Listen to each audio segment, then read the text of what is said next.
The wind howled loudly like gunfire through the Christmas night. In the middle of the military base's open area, she fell down after the boot hit her head. Nobody stepped in to help. "Get up, you're useless," the soldier yelled angrily. Nobody knew that just a few hours later, the same man would be lying still under enemy bullets, just one breath away from dying. And nobody could have guessed that the only person who could save him was the woman he had just knocked down. She would be lying flat behind a rifle scope in the middle of a Christmas snowstorm. The military base sat like a frozen castle in the mountains, 20 miles from the nearest town. Joint SEAL Delta operations ran from here. They were supposed to be the best of the best, or at least that's what they said. Corporal Sarah Brennan wasn't supposed to be here. She had been a trained sniper once, the top student in her class at Fort Benning. She had 2 confirmed saves in Kandahar, which meant she had saved 2 lives. Then she had filed a report about missing bullets in her unit, and suddenly her file showed she had behavior problems. The transfer came fast. She was moved down to backup shooter status. She was stuck doing equipment cleaning, while others got all the glory. The training yard that afternoon was a sheet of ice under a gray sky. It was December 24th, Christmas Eve in a terrible place. "Brennan, you're falling behind." Staff Sergeant Derek Holloway shouted across the group of soldiers. "Speed up or get off my shooting range." She adjusted her grip on the rifle. Her muscles were burning. The cold bit through her gloves. Around her, the other soldiers moved with perfect machine-like movements. They were all men, all watching her. The gun-fixing drill should have been easy and normal. Clear the bullet chamber. Reload. Find the target. She had done it 1,000 times. But the cold made her fingers clumsy, and the part that releases the magazine got stuck for half a second too long. Holloway was on her before she could blink. The kick came out of nowhere. His boot connected with the side of her head with enough force to knock her sideways into the snow. The world tilted. A ringing sound filled her ears. Pathetic, Holloway spat, standing over her. "This is why women don't belong in fighting units. You can't even handle a cold weather drill." She tasted blood. The snow beneath her cheek was already melting from her body heat. Around them, there was silence. 30 soldiers stood in their lines. Not one moved. Not one spoke. Lieutenant Marcus Chun, the unit's second in charge, looked away. Private Danny Walsh stared at his boots. Even Captain Rodriguez, who had always been fair, simply cleared his throat and called for the next drill. The silence hurt more than the kick. Sarah pushed herself up slowly. She picked up her rifle and took her place back in line. Her vision was blurry. The rules said she should go to the medical building. The rules said a lot of things that didn't matter out here. Holloway walked past her again, close enough that she could smell his coffee breath. "Stay down next time," he whispered, just loud enough for her to hear. "That's where you belong." That evening, the base got ready for Christmas with half-hearted decorations hung across the eating hall. Someone had set up a small speaker to play Christmas songs. The weak sound competed with the rising wind outside. Sarah sat alone in the weapons room, cleaning her rifle.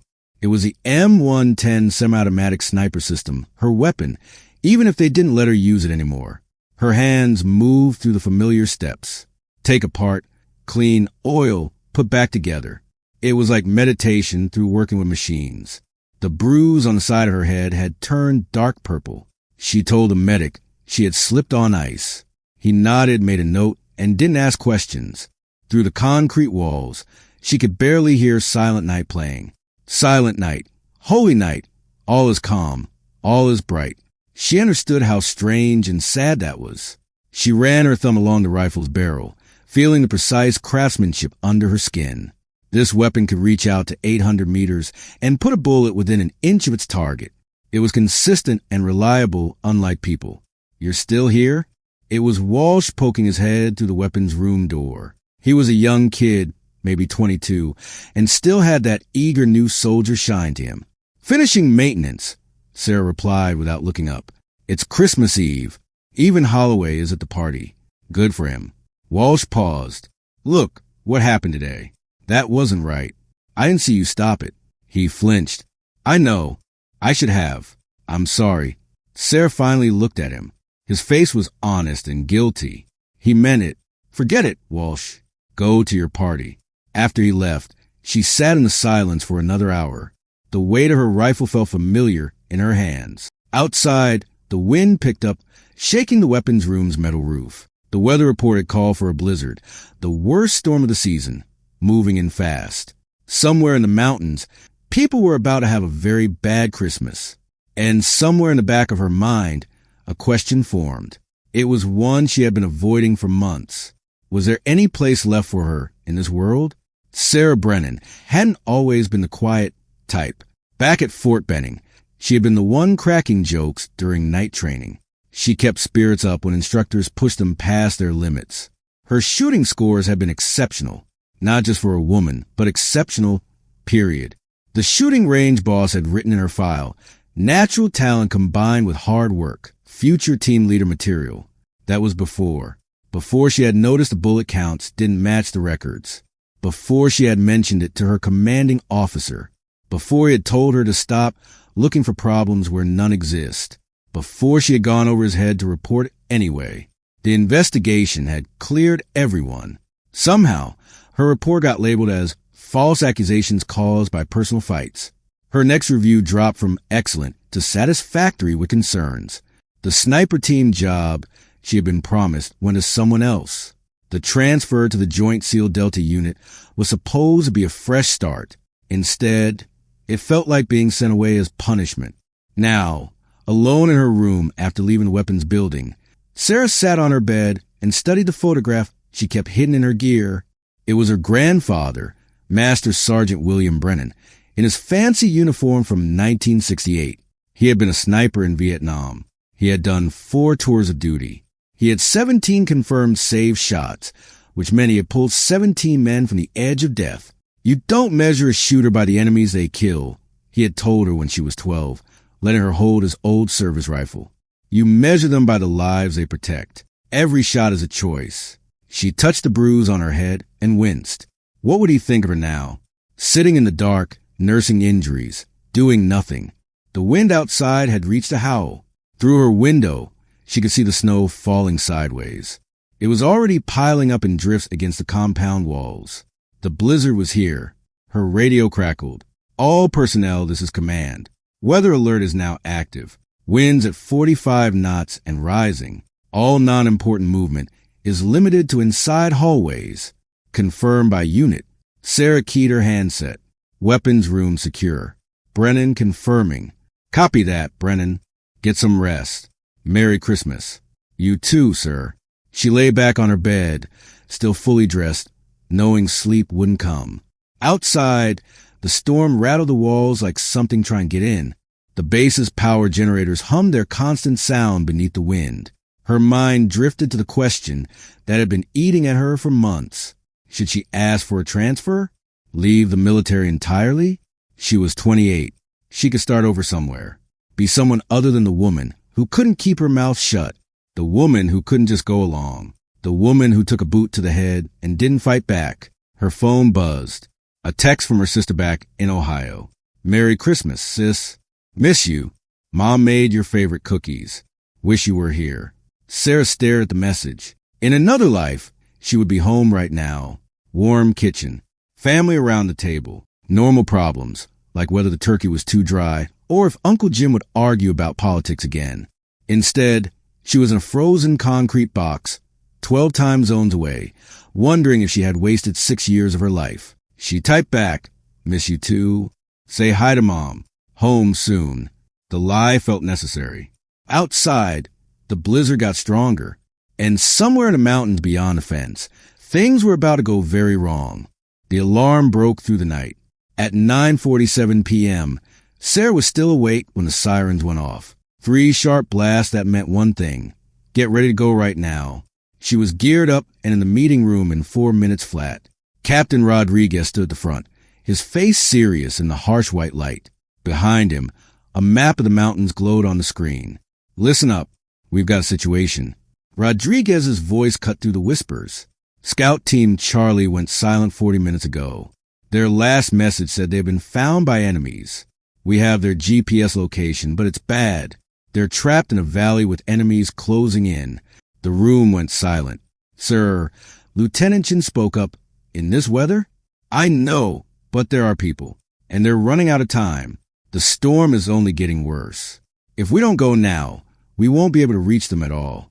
Rodriguez's finger traced a line on the map. SEAL team will come from the North Ridge. Delta will take the eastern path. The main goal is to rescue them. We expect heavy fighting.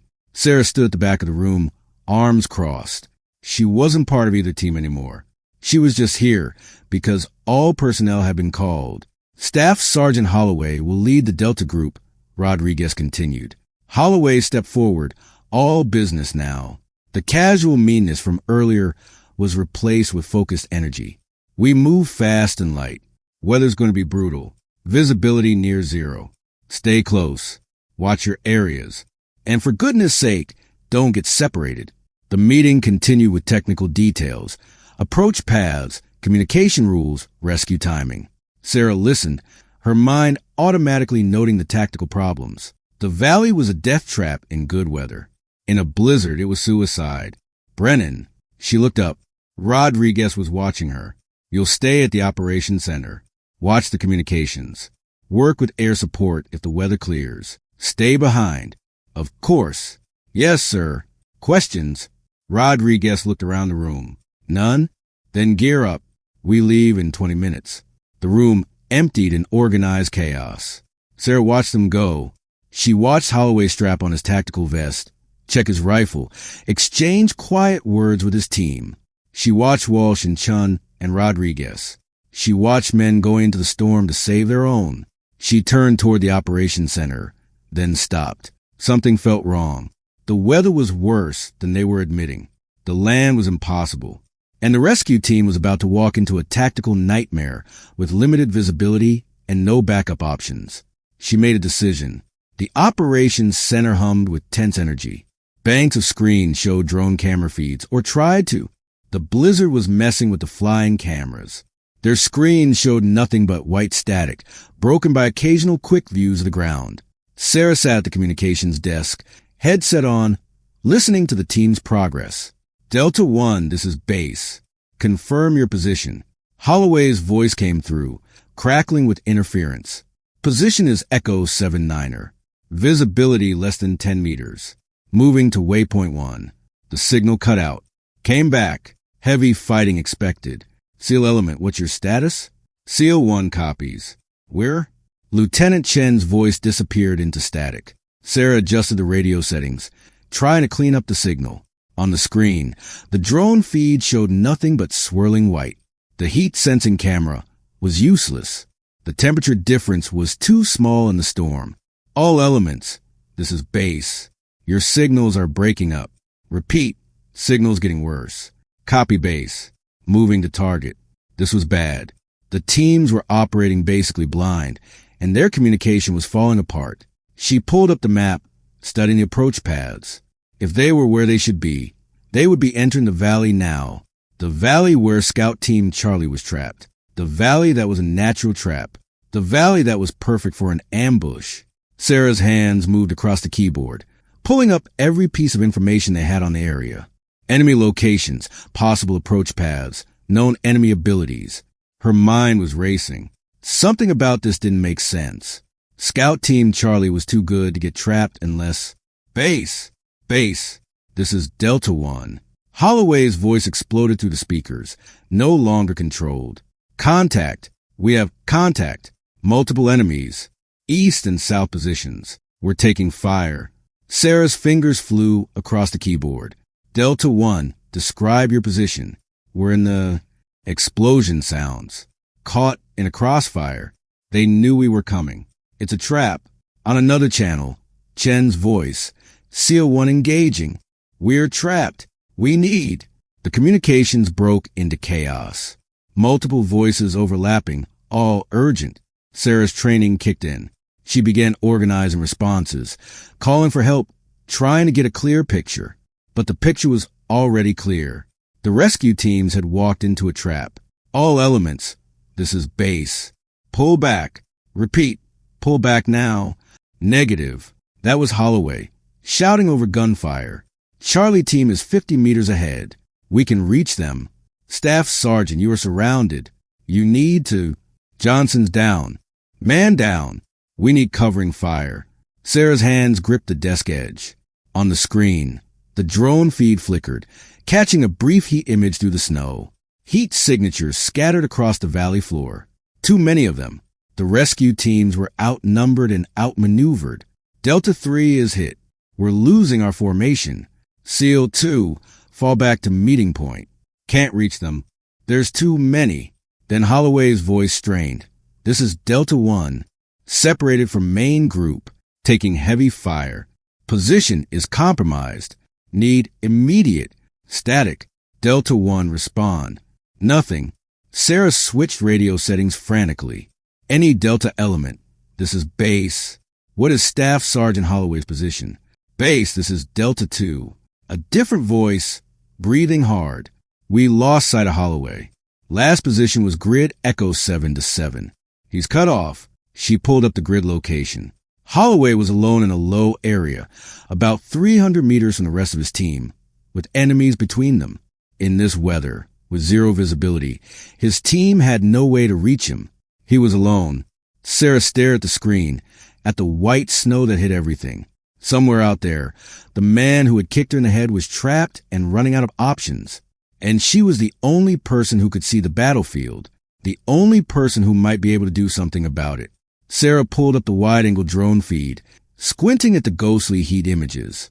The storm made everything unclear, but her trained eye could pick out patterns. She could see enemy positions and friendly forces. And there, she saw a single heat signature, alone and not moving much. Holloway. She ran the math automatically in her head. Distance, about 600 meters from the highest point on the western ridge. Wind, 45 knots, gusting higher. Temperature, minus 15 degrees. Visibility, basically zero. It was an impossible shot. Base! This is Captain Rodriguez. The commander's voice was tight. What's the situation? Sir, Delta 1 is alone and surrounded. Delta and SEAL groups are trapped. They can't reach him. Can we get air support? Negative. No aircraft can fly in these conditions. Silence on the line. Then understood. Continue watching. Try to reach Holloway again. Yes, sir. The radio went quiet. Sarah sat in the operations center, surrounded by glowing screens, listening to the distant sounds of gunfire coming through the speakers. Men were dying out there, and she was sitting in a warm room watching. She looked at her hands. Steady. Always steady. Then she stood up. The weapons room was empty. Everyone was either out on the mission or working at important stations. Sarah moved through it quickly, gathering what she needed. Her M110 rifle, bullets, distance measuring device, cold weather gear. Brennan, what are you doing? She turned. Wall stood in the doorway, eyes wide. What does it look like? She continued loading bullet magazines. You can't just... You're not allowed to go out there. Staff Sergeant Holloway is going to die if someone doesn't provide cover fire. But there's a blizzard. You can't even see. I can see enough. She swung the rifle across her back. The drone feed shows positions. I can work with that. This is crazy. You'll be put on trial. Sarah looked at him. Probably. Then why? She thought about that. About the kick. About the embarrassment. About watching that same man's life signal blink on a screen while she did nothing. Because it's the right thing to do, she said simply. Now get out of my way or help me carry equipment. To his credit, Walsh grabbed a pack of spotting gear. They made it to Western Ridge in 15 minutes, using a service tunnel that brought them outside the main compound. The storm hit them like a physical wall. Wind screaming, snow blinding, cold that burned any skin that wasn't covered. Sarah dropped flat on the ridge, setting up her position. The M110 came off her back. Stand legs opened. She wrapped herself in a heat-blocking blanket to hide her body heat, leaving only the rifle showing. Walsh huddled beside her, trying to set up the viewing scope. I can't see anything, he shouted over the wind. Don't need to see. Sarah pulled out a tablet computer, connecting it to the operations center's drone feed. The screen showed the heat image, ghostly shapes moving through white. She added a bullet path calculator, factoring in wind, temperature, and distance. The numbers were ugly. This shot was at the very edge of her weapon's range, in conditions that would make a trained sniper think twice. but she had made harder shots. Her radio crackled, all elements attempting. She ignored it, focusing on the scope. Through the blowing snow, she could see nothing with her bare eyes, but the heat image showed her everything she needed. Enemy positions, friendlies, and their Holloway's signature, moving weakly. Sarah's finger touched the trigger, not pulling, just feeling the weight of it. This man had kicked her. He had embarrassed her. He had made her question whether she belonged here, and now his life was in her hands. The wind gusted, nearly 45 degrees off angle. She adjusted her aim to make up for it. In weather like this, the bullet would drop faster and curve harder. She would need to aim almost a full meter left and high to account for the wind pushing it. "Are you really going to do this?" Walsh whispered. Sarah thought about her grandfather, about what he had said. Every shot is a choice. She loaded a bullet into the chamber. "Yeah," she said, "I really am." The world narrowed to the space between heartbeats. Sarah's breathing slowed, entering the rhythm she had trained into muscle memory. Breathe in for 4 counts. Hold for 2. Breathe out for 6. Between breaths, the scope steadied. The heat image on her tablet showed the situation clearly now. 3 enemy heat signatures were moving toward Holloway's position from different angles. He was behind very little cover, probably a rock sticking up from the ground, with maybe 30 seconds before they had a clear shot at him. She needed to take all 3 down. The first target was the closest, 70 meters from Holloway. Through the scope, Sarah could see nothing but white chaos. But the heat image showed him clearly, moving, weapon raised. Wind check, gusting at 42 knots from 8 o'clock. Range, 587 meters. Angle down, 12 degrees. Temperature, -16. Her fingers made tiny adjustments to the scope. "Engaging," she whispered, more to herself than to Walsh. The trigger pull was smooth. Practiced. The M110 barked. The kick pushed into her shoulder. For 1 long second, nothing happened. Then the lead heat signature dropped. "Hit!" Walsh breathed. "Holy cow, you hit him." No time to celebrate. Sarah was already tracking to the second target. This one had heard the shot. It was impossible to know where it came from in the storm. He was moving in random directions. Harder target. Range, 612 meters. Wind shifting to 9 o'clock. Moving target. Speed about 2 meters per second. She aimed ahead of the target, calculating where he would be when the bullet arrived. Squeezed. The rifle spoke again. The signature stumbled and went down. 2 down, Walsh reported, his voice full of wonder. "There's one more." Sarah had already found him. This one was smart. He had dropped to the ground, using the land for cover, but he was still moving toward Holloway's position. In seconds, he would have a clear angle to shoot. This was the hard one. Range, 631 meters, partially hidden. Wind still gusting unpredictably. Through her scope, all she could see was white. She was shooting at a ghost, trusting electronics and math, and 6 years of training. Her finger tightened on the trigger. Then she stopped. The heat image showed movement. Holloway was shifting position. If she fired now and the wind gusted wrong, if her calculations were off by even a few centimeters. "Brennan," Walsh's voice was urgent. "He's almost in position to shoot Holloway." "I know," she murmured. "Be quiet." She waited. 1 heartbeat. 2. 3. The wind dropped just for a moment.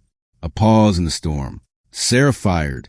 The 3rd enemy signature collapsed. For 3 seconds, nothing moved in her scope.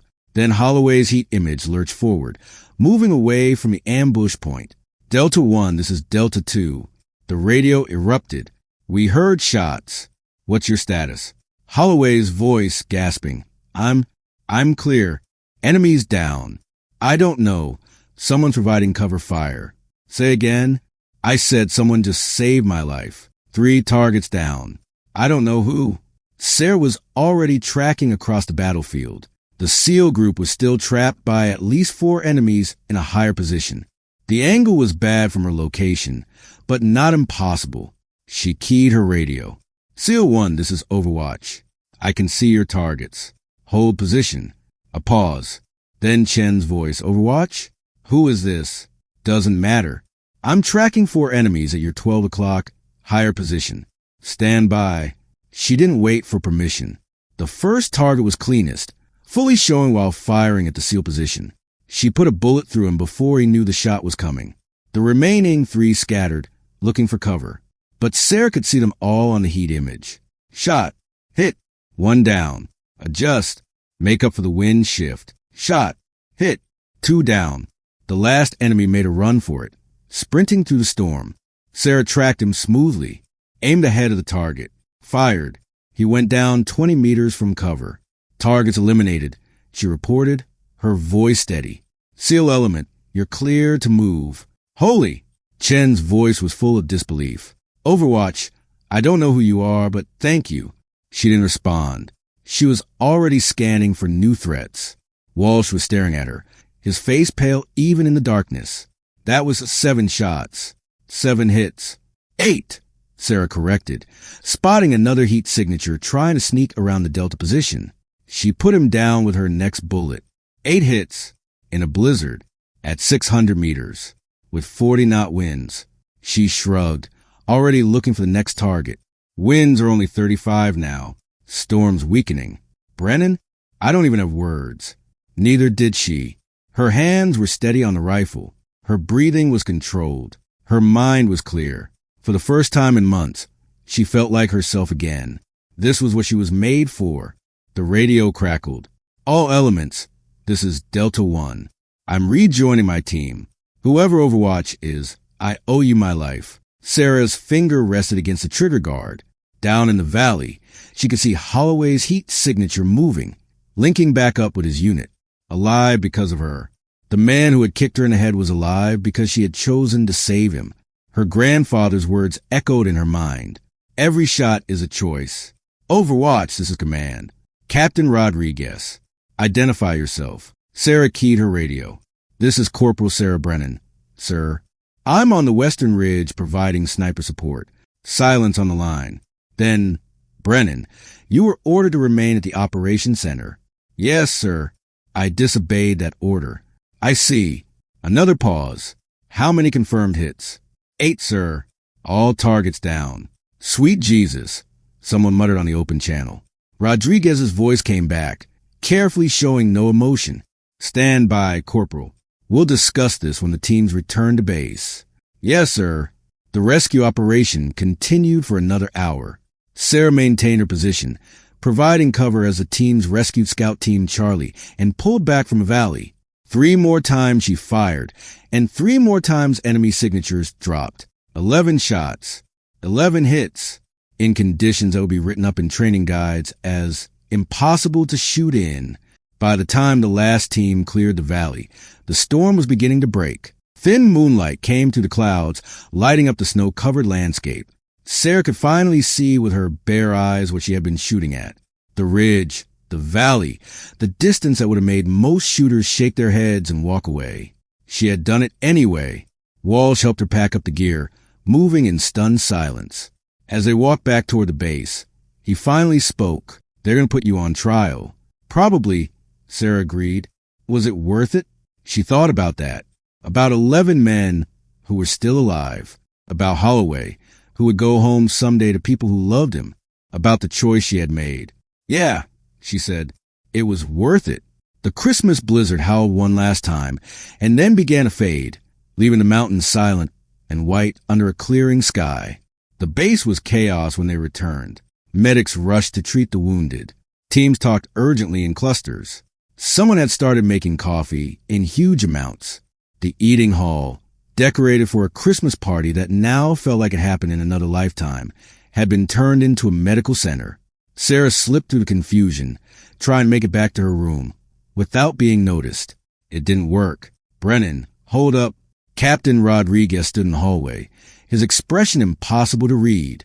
Behind him, Lieutenant Chun and 2 other officers she didn't recognize. Probably investigators. Sir, she stopped and came to attention. At ease. Rodriguez studied her for a long moment. The after-action reports are coming in. All teams confirmed that sniper fire from the Western Ridge was the main reason the mission succeeded. Yes, sir. They're also confirming that no sniper was supposed to be at that position. Sarah met his eyes. That's correct, sir. I acted on my own. One of the investigators, a major with intelligence symbols on his uniform, stepped forward. Corporal Brennan, do you understand that you broke direct orders? Yes, sir. And that you removed weapons and equipment without permission? Yes, sir. And that you put yourself in extreme danger without proper support or communication rules? Yes, sir. The major's face was hard. Then you also understand that these actions are serious violations of military rules that could result in... Major, Rodriguez interrupted quietly. Perhaps we could review the battle data first. The major glared but stepped back. Rodriguez pulled out a tablet, bringing up the drone footage. This is the heat record from the operation. Watch. They watched in silence as the playback showed Sarah's shots. White traces on the heat image, each one finding its target with impossible accuracy. The time stamp showed the sequence. 8 shots in the first 4 minutes, all hitting perfectly. Jesus Christ, Chin muttered. I've never seen shooting like that. Neither have I, Rodriguez said. He looked at Sarah. Where did you learn to shoot like that, Corporal? My grandfather, sir. He was a sniper in Vietnam. Clearly, it runs in the family. Rodriguez made the heat image bigger. These shots here. He pointed to the sequence where she had saved Holloway. These were textbook crisis response. You identified the threat pattern, chose which targets to hit first, and executed perfectly. The major wasn't ready to let it go. That doesn't excuse... It doesn't excuse anything, Rodriguez agreed, but it does explain everything. He looked at Sarah. You saw the tactical situation developing and made a command decision. Without permission, the major pressed. Without permission, Rodriguez agreed. He was quiet for a moment. Major, would you excuse us? I'd like to speak with Corporal Brennan alone. The investigators filed out, though the major looked like he wanted to argue. Chin gave Sarah a small nod as he left. When they were alone, Rodriguez sat on the edge of a desk, suddenly looking very tired. That was either the bravest or stupidest thing I've ever seen, he said. I haven't decided which. Probably both, sir. Probably. He rubbed his face. Do you know whose life you saved tonight? Specifically? The teams were mixed, sir. I was tracking heat signatures, not individuals. Staff Sergeant Holloway. The first 3 shots he took, those were protecting him. Sarah said nothing. Rodriguez watched her carefully. You know, someone filed a medical report yesterday. Said you had slipped on ice and hit your head. But the bruise pattern isn't what a fall would look like. Her jaw tightened. Sir, I'm not asking you to confirm anything, Brennan. I'm just noting what I see. He stood and walked to the window.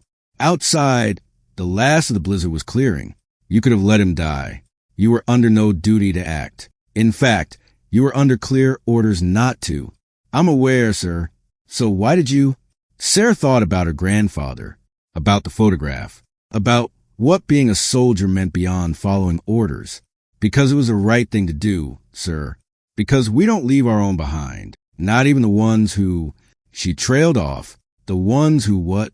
The ones who don't think we belong here, sir. Rodriguez turned back to her. For what it's worth, Brennan, tonight you proved you belong here more than anyone else on this base. Before she could respond, there was a knock on the door. Walsh stuck his head in. Sir? Staff Sergeant Holloway is asking to speak with Corporal Brennan.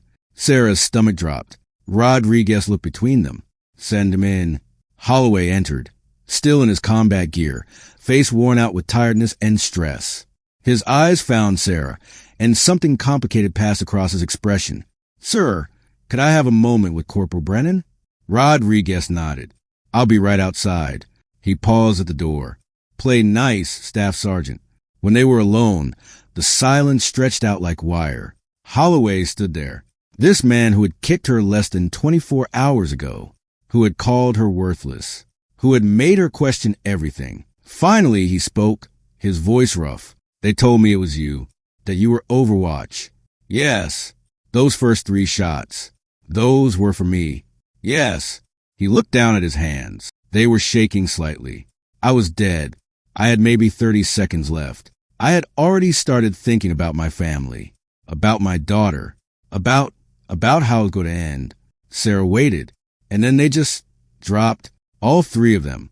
Like God himself reached down and he stopped, swallowed hard. It was you. You saved my life. I did my job. No. He looked up at her, and she saw something she had never seen in his eyes before. Real emotion, guilt, shame. You did way more than your job. You saved the life of a man who treated you like garbage, who doesn't deserve. Staff Sergeant, let me finish.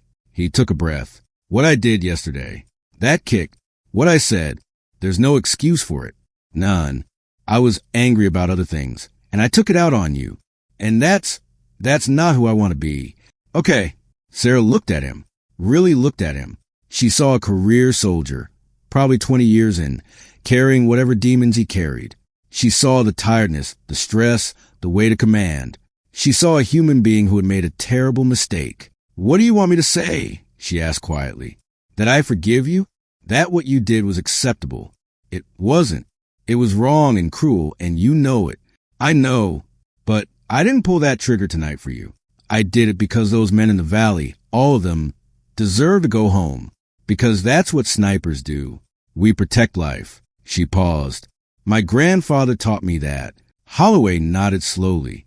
Then, to her surprise, he came to attention and saluted her.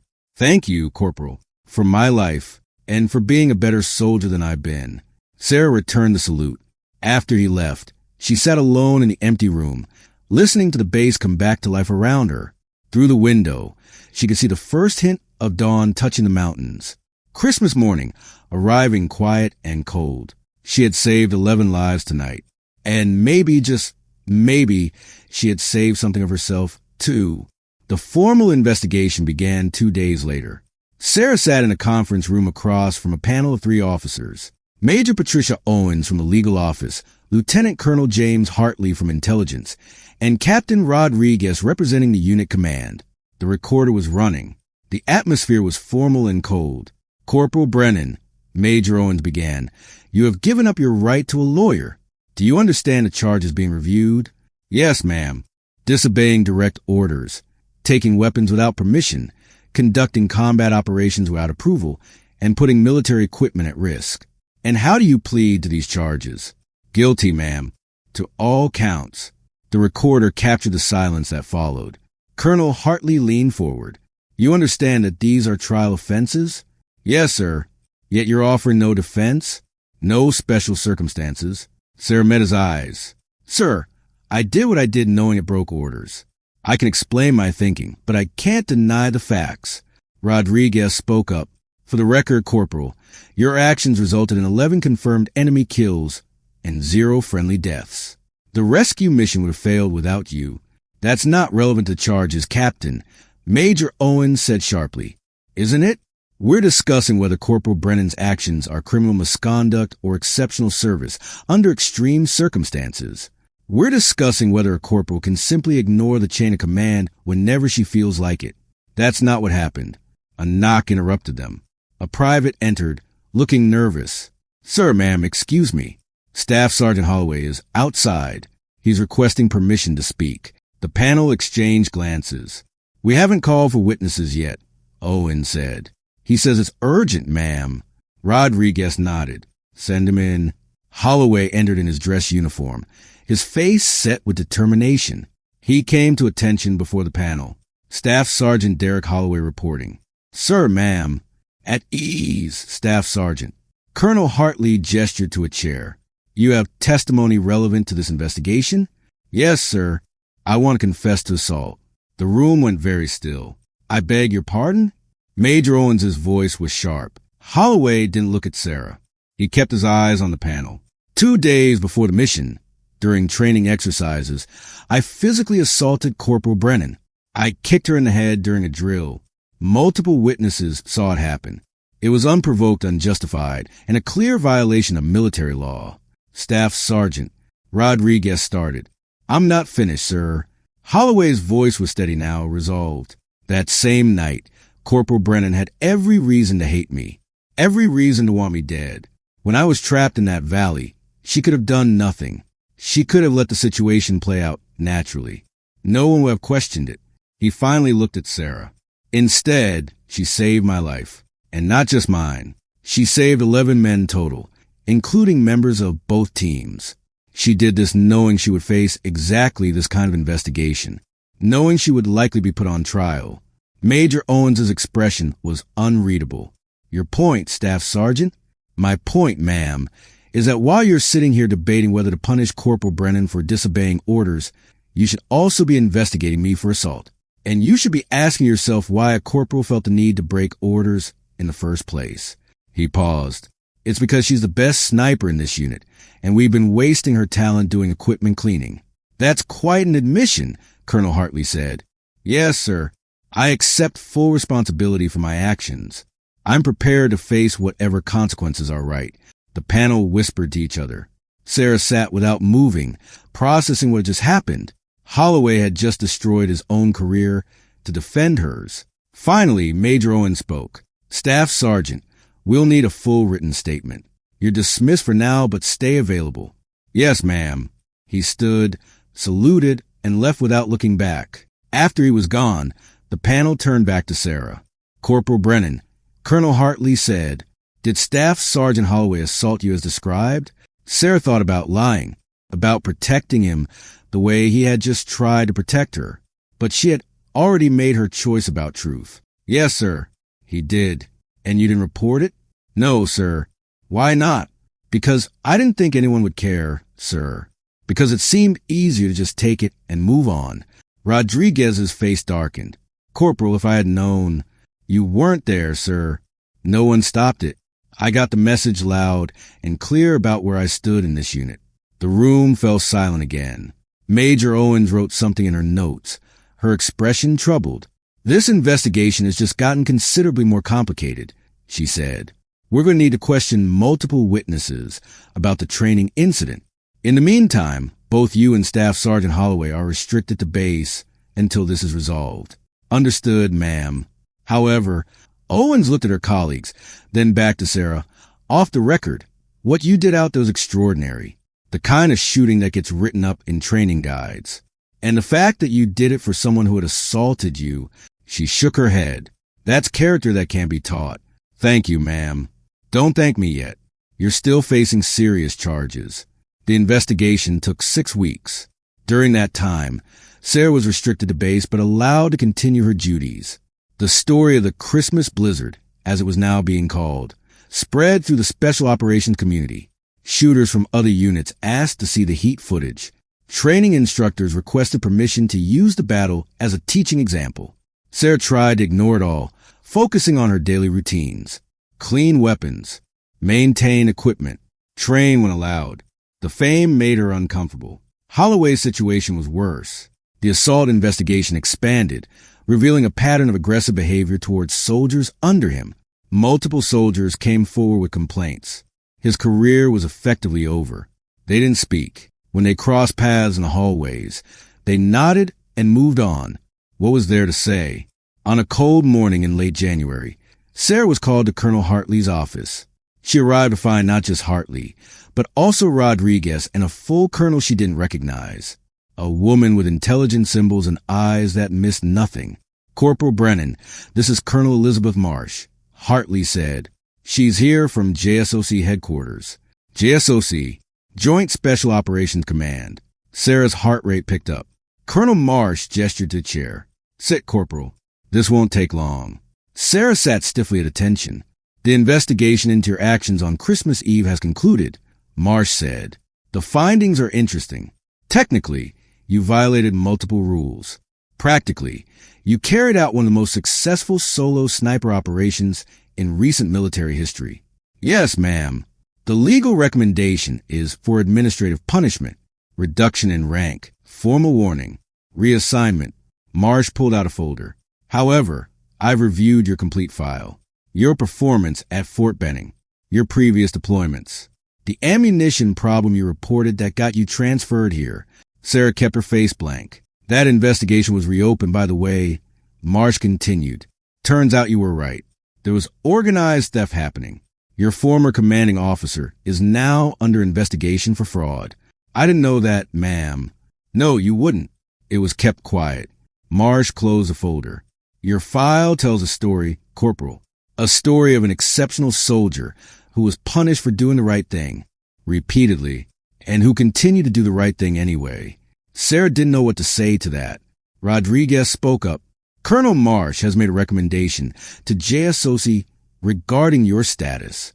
The charges will be dropped, Marsh said. All of them. Instead, you'll receive a medal for bravery and be restored to full sniper status with promotion to sergeant. Sarah blinked. Ma'am. Additionally, you're being offered a position with a specialized unit that operates under JSOC. I can't give you details unless you accept, but I can tell you this. We need shooters who can make impossible shots under impossible conditions. We need people who will do the right thing even when no one's watching. She slid a paper across the desk. This is a transfer offer. You have 72 hours to decide. Sarah picked up the paper, her hand surprisingly steady. What about Staff Sergeant Holloway? What about him? What's happening with his case? Marsh's expression was hard. Staff Sergeant Holloway is being removed from the service. The assault on you, combined with other complaints, left us no choice. He'll receive a general discharge, lose most benefits, and face possible civilian charges if you choose to press them. I don't want to press charges. That's your right. But the military action stands. Marsh stood. Holloway made his bed. Now he's lying in it. That's not your concern. After she left, Sarah sat alone with Rodriguez. Pretty clear outcome, he said quietly. He's losing everything. He assaulted a subordinate. Did you want him to get away with it? No, but... Sarah trailed off. How did you explain that the man who had kicked you had also tried to save you? That justice didn't feel simple anymore? He made his choice, Rodriguez said. You made yours. Both of you have to live with the results. 1 year later, Sarah stood on a different ridge, in a different mountain range, in a different part of the world. The snow was falling here too, but lighter, just a gentle dusting that sparkled in the moonlight. Christmas Eve again, full circle. She was a sergeant now, part of a specialized JSOC unit that didn't officially exist. The work was harder. The missions were more complex. The stakes were higher. She had made shots that still seemed impossible when she reviewed them later. But she had also found something she hadn't had before. Respect. Her team knew what she could do. They trusted her completely. When she spoke, they listened. Her rifle, a newer model now with upgrades, was propped against a rock beside her. She had named it Blizzard, carved small into the stock where only she could see it. Her radio crackled. Overwatch, this is command. Status report. All quiet, she reported. Target area secure. Copy. Merry Christmas, Overwatch. You too, sir. She settled in for the long watch, her breath making mist in the cold air. Somewhere far below, her team was carrying out a mission. She was their guardian angel, their safety net, their last line of defense. This was where she belonged. Her phone buzzed. A text from Walsh, who had transferred to a different unit. Merry Christmas, Sarge. Still the best shot I ever saw. She smiled, typed back, Merry Christmas. Stay safe. Another message came through from an unknown number. This is Derek Holloway. I know I probably shouldn't contact you. I just wanted you to know I'm doing okay. Got a job as a security consultant. In therapy. Learning to be better. Thank you for not pressing charges. And thank you for saving my life, even though I didn't deserve it. Merry Christmas. Sarah stared at the message for a long time. Then she typed, Merry Christmas. Good luck. She didn't know what else to say. Some things didn't have neat endings. Some wounds healed crooked. That was okay. The snow continued to fall, peaceful and quiet. Through her scope, she scanned the valley below, watching over her team, protecting them. That was what snipers did. They protected life. Her grandfather had said every shot was a choice. She had chosen mercy when she could have chosen revenge. She had chosen duty when she could have chosen safety. She had chosen to save a life, even when that life belonged to someone who had hurt her. And in doing so, she had saved herself, too. The radio crackled again. Overwatch, target is moving. We're going to need that magic of yours. Sarah settled behind her rifle, feeling the familiar weight, the perfect balance. Through her scope, she found the target. I've got him, she said. You're covered. Below in the snow, her team moved forward with confidence. They knew she was watching. They knew they were safe. Sarah Brennan, once the woman who took a kick to the head and said nothing, was now the guardian. No one saw. Everyone trusted. And on this Christmas Eve, a year after the blizzard, she knew exactly where she belonged. The shot, when it came, was clean and true, just like all the others.